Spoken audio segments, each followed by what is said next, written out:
നല്ല പടമാണ്. നല്ല പടമാണ്, നന്നായിട്ട് ചെയ്തിട്ടുണ്ട്. പിന്നെ ധ്യാൻ ശ്രീനിവാസൻ ശരിക്കും ഒരു കംബാക്ക് ആണ്, നല്ല രസമുണ്ട്. ഇത് ഒരു ഫ്ലോയിൽ പോകണമെങ്കിൽ നല്ല രസമായിരിക്കും. നൈസ് പടം, ധ്യാന്റെ കംബാക്ക് തന്നെയാണ്. നല്ല രസമുണ്ടായിരുന്നു. Chamman Chacko film editor especially നന്നായിട്ട് പറയണം. നല്ലപോലെ എഡിറ്റ് വെച്ചിട്ടുണ്ട്. സൗണ്ടും കൊള്ളാം, മ്യൂസിക് കൊള്ളാം, എല്ലാം കൊള്ളാം. ഡിപ്പാർട്ട്മെന്റ് വൈസ് എല്ലാം കൊള്ളാം. നൈസ് ആയിരുന്നു. ഒരു എക്സ്പെരിമെന്റൽ മൂവിയാണ്, ഡിഫറെന്റ് മൂവിയാണ്. ധ്യാൻ അടിപൊളിയായിട്ട് ചെയ്തിട്ടുണ്ട്. എല്ലാവരും അടിപൊളി, നന്നായിട്ട് എൻഗേജ് ആവുന്നുണ്ട്. ലാഗ് ഒന്നും ഫീൽ ചെയ്യുന്നില്ല. നല്ല പടം തന്നെയാണ്. അയ്യോ അങ്ങനെയൊന്നും പറയാൻ പറ്റില്ല, പക്ഷേ എക്സ്പെരിമെന്റൽ ഒരു വെറൈറ്റി മൂവിയാണ്. കൊള്ളാം. ചേട്ടാ നല്ല സിനിമയാണ്. BGM ഒക്കെ നന്നായിട്ടുണ്ട് കേട്ടോ. ആ കംബാക്കാണ്, ധ്യാൻ ചേട്ടൻ്റെ കംബാക്കാണ്. ക്ലൈമാക്സ് ഇഷ്ടമായി. സാധാരണ ഫോളോ ചെയ്യുന്ന പോലെ തന്നെയാണ്. സാധാരണ ജോൺറ ഫിലിമിൽ ഫോളോ ചെയ്യുന്ന പോലെയായിരുന്നു ക്ലൈമാക്സ്. പിന്നെ പറയുകയാണെങ്കിൽ കലക്കുന്ന ധ്യാൻ ശ്രീനിവാസന്റെ അഭിനയം തന്നെയാണ് കലക്കുന്നത്. കൊള്ളായിരുന്നു. 100 കോടി അങ്ങനെയില്ല, സിനിമ കൊള്ളായിരുന്നു. ത്രില്ലർ, സസ്പെൻസ് അതൊക്കെ ഉണ്ട്. പിന്നെ കോമഡി ആയിട്ടൊന്നും വലിയ കോമഡി ഒന്നും ഇല്ല. എന്റെ നേരത്തെ ഇറങ്ങിയ സിനിമയെക്കാളിലും ഇത് തന്നെ കൊള്ളാന്നുള്ളത്. സൗണ്ടിങ് കൊടുക്കുന്ന ഒരു ഇമ്പാക്ട് മൂവിക്ക് വലുതാണ്.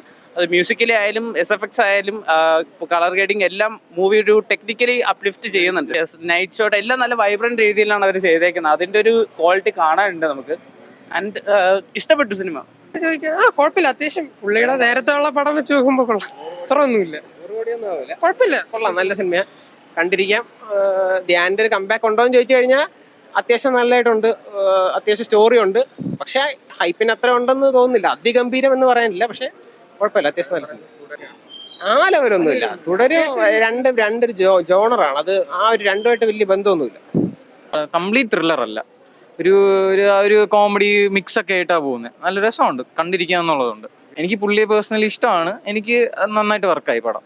നല്ല അഭിനയമാണ്. പുള്ളി ഒരു ഫ്ലോലെസ് അഭിനയമാണല്ലോ, നല്ലതാ അഭിനയം. അങ്ങനെയൊന്നും പറയാൻ എനിക്ക് അറിഞ്ഞൂടാ. നമ്മൾ എക്സ്പെക്ട് ചെയ്തതിന്റെ അത്ര ഇല്ല. പിന്നെ ഇന്നലെ ആണെങ്കിൽ ഒരു പോസ്റ്റ് വന്നായിരുന്നു വേഫറല്ല വീക്കെൻഡ് സിനിമാറ്റിക് യൂണിവേഴ്സിന്റെ. അപ്പോൾ ആ പോസ്റ്റ് കണ്ടപ്പോൾ കൂടുതൽ പ്രതീക്ഷയായിരുന്നു. അപ്പം എൻ ക്രെഡിറ്റിൽ കുറേ ഇതൊക്കെ വരുമെന്ന് കാണണമായിരുന്നു. മിന്നൽ മുരളി ബേസ് ആയിട്ട് വരുമെന്നൊക്കെ വിചാരിച്ചു. പക്ഷെ അങ്ങനെയൊന്നുമില്ല. ബാക്കി പടം ഒരു സിംഗിൾ ഡേ വാച്ചാണ്, നല്ലൊരു പടമാണ്. പിന്നെ നല്ല BGM ഒക്കെ നല്ലതായിട്ടുണ്ട്. നല്ല കറക്റ്റ് ആയിട്ടുള്ള ആപ്റ്റ് ആയിട്ടുള്ള സീൻസിനൊക്കെ നന്നായിട്ട് യൂസ് ചെയ്തിട്ടുണ്ട്. അവരുടെ തന്നെ മറ്റൊരു പ്രൊഡക്ഷൻ അതിനു വേണ്ടി പറഞ്ഞതായിരിക്കും, അല്ലാതെ അല്ലെങ്കിൽ പ്രൊമോഷന് വേണ്ടിയിട്ട്. അല്ലാതെ ഒട്ടും ഫ്രഷ് അല്ല. ക്ലൈമാക്സ് ഒക്കെ ഈ റീസെന്റ് ഇറങ്ങിയ വേറൊരു പടത്തിന്റെ അതേ സാധനമൊക്കെ ഇതിൻ്റെ അകത്തും വെച്ചിട്ട് ഒരു രസമില്ല. മറ്റേ first half full lag, second half ഇങ്ങനെ ഫാമിലിക്ക് ചിലപ്പോൾ ഇഷ്ടപ്പെടുന്നു. ഏറെക്കുറെ നിരാശയാണ്. ഒന്നും നോക്കണ്ട. ധ്യാൻ്റെ കംബാക്ക് എന്ന് പറയാനായിട്ടൊന്നും വലിയത് കോമഡി അങ്ങനെയൊന്നും വർക്കാവുന്നില്ല. കൂഡോസ് ടീം എനിക്ക് ഇവർക്ക് ഇതേ കൂടെ had A better start in the movies. അപ്പം ധ്യാൻ ശ്രീനിവാസന്റെ മിക്കവാറും ഒരു കുറേ കാലം കൂടി എന്ന് പറയുമ്പോൾ അടികപ്പിയാരയ്ക്ക് ശേഷം സൂപ്പർ ഹിറ്റ് ആവുന്ന ആദ്യത്തെ സിനിമയാവും മിക്കവാറും. ഇതെന്തായാലും അത്രയ്ക്ക് നല്ല സംവിധാനം ചെയ്തിട്ടുണ്ട്. കഥയായാലും തിരക്കഥ വളരെ ഭംഗിയായാലും ഒരു പഴുതുമില്ലാത്ത നല്ലൊരു തിരക്കഥയാണ്.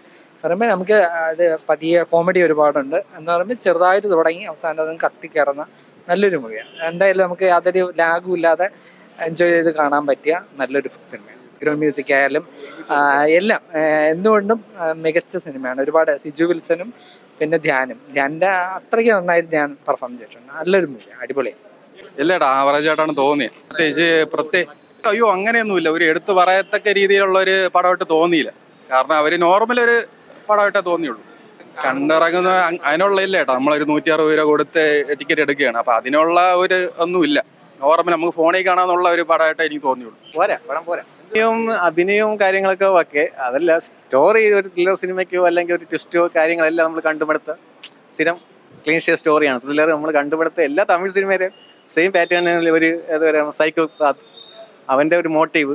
എല്ലാ സിനിമയും നമ്മൾ കണ്ടത് മോട്ടീവ് എല്ലാം അവരനുഭവിച്ചു വരുന്ന കൊച്ചു കാലങ്ങളിൽ അനുഭവിച്ചു വരുന്നത് എല്ലാം സെയിം പറഞ്ഞുകൊണ്ടിരിക്കുക. അതിൻ്റെ ഒരു ത്രില്ലർ എലമെന്റ് ഇല്ല. നമുക്ക് ഇമോഷണലി അവരെ കണക്ട് ആവാൻ പറ്റുന്നില്ല. അതാണ് പ്രശ്നം. അപ്പം ഒരു ചെറിയ ഗ്രാമപ്രദേശത്ത് ഇങ്ങനെ ത്രില്ലർ കൊണ്ടുവരുന്ന വിജയിപ്പിക്കാന്നുള്ള ഒരു പ്ലാൻ ആയിരുന്നു. അത് വർക്കൗട്ട് ആയില്ല. ഇത് വലിയ സിറ്റിയിലുള്ള കഥയാണെങ്കിൽ നമുക്ക് ആരും കാണാതെ പോയി. ഇതിപ്പോൾ ഒരു ഗ്രാമപ്രദേശം ആയതുകൊണ്ട് നമുക്ക് ജസ്റ്റ് കാണാം. തന്നെ നമുക്ക് ഒരു ഏകദേശം ഒരു ധാരണ കിട്ടും സിനിമയെ കുറിച്ചുള്ള. അതുപോലെ തന്നെയാണ് സിനിമ വന്നിരിക്കുന്നത്. ഒരു സ്വീഡിഷ് സിനിമയുണ്ട് കോപ്സ് എന്ന് പറഞ്ഞിട്ട്. അതുപോലെ വരുമോ എന്നൊരു സംശയം എനിക്കുണ്ടായിരുന്നു. പക്ഷേ സിനിമയുടെ കഥ അങ്ങോട്ടല്ല പോകുന്നത്. കാരണം ഒരു സാങ്കല്പിക ഗ്രാമം, ആ ഗ്രാമത്തിൽ ക്രൈം റേറ്റ് വളരെ കുറവാണ്. അല്ലെങ്കിൽ ഇല്ലാന്ന് തന്നെ പറയാം. അങ്ങനത്തെ രീതിയിൽ നടക്കുന്ന അവിടെ പെട്ടെന്ന് തന്നെ പൊടുന്നതിന് തന്നെ കുറച്ചൊരു ക്രൈംസ് നടക്കുന്നു. അത് അന്വേഷിക്കാനായിട്ട് ഒരു സ്പെഷ്യൽ ഇൻവെസ്റ്റിഗേഷൻ ടീം എത്തുന്നു. ഇതെല്ലാം ട്രെയിലറിലുള്ള കാര്യങ്ങൾ തന്നെയാണ്. പിന്നീട് അങ്ങോട്ട് എങ്ങനെ പോകുന്നു എന്നുള്ളതാണ് സിനിമ. ഫസ്റ്റ് ഹാഫ് കൂടുതൽ ഒരു സ്പൂഫ് ജോണറിലാണ് അവർ പിടിച്ചിരിക്കുന്നത്. ഒരു സ്പൂഫ് എലിമെന്റ് ഒക്കെ വെച്ചിട്ട് ഉള്ളതാണ്. പക്ഷെ അത് പലയിടത്തും ഒരു ചളിയായി പോയി എന്നാണ് എനിക്ക് ഫീൽ ചെയ്തത്. അപ്പൊ എനിക്ക് ഫസ്റ്റ് ഹാഫ് ഒട്ടും അങ്ങോട്ട് കണക്ട് ആയില്ല. പക്ഷെ സെക്കൻഡ് ഹാഫ് തുടങ്ങുമ്പോഴത്തേക്കും പിന്നീട് അങ്ങോട്ട് ഒരു സ്പൂഫും കോമഡിയും എല്ലാം എലിമെന്റ്സ് കുറച്ചിട്ട് ഒരു ത്രില്ലർ ഒരു എലിമെന്റ്സ് ആണ് കൂടുതലായി സിനിമയിലേക്ക് വന്നിരിക്കുന്നത്. എന്നെ സംബന്ധിച്ച് എനിക്ക് പ്രഡിക്റ്റബിൾ അല്ലായിരുന്നു. കാരണം നമ്മളിങ്ങനെ കണ്ട് ഇരുന്നിട്ട് പെട്ടെന്ന് നമ്മൾ സിനിമ കണ്ടതിന് ശേഷം ചേട്ടാ ഇത് അതിലുണ്ടല്ലോ, ഇത് ഇതിലുണ്ടല്ലോ, മറ്റേ സിനിമയിലുണ്ടല്ലോ അങ്ങനെ പറയുന്നതിൽ കാര്യമുണ്ടെന്ന് എനിക്ക് തോന്നുന്നില്ല.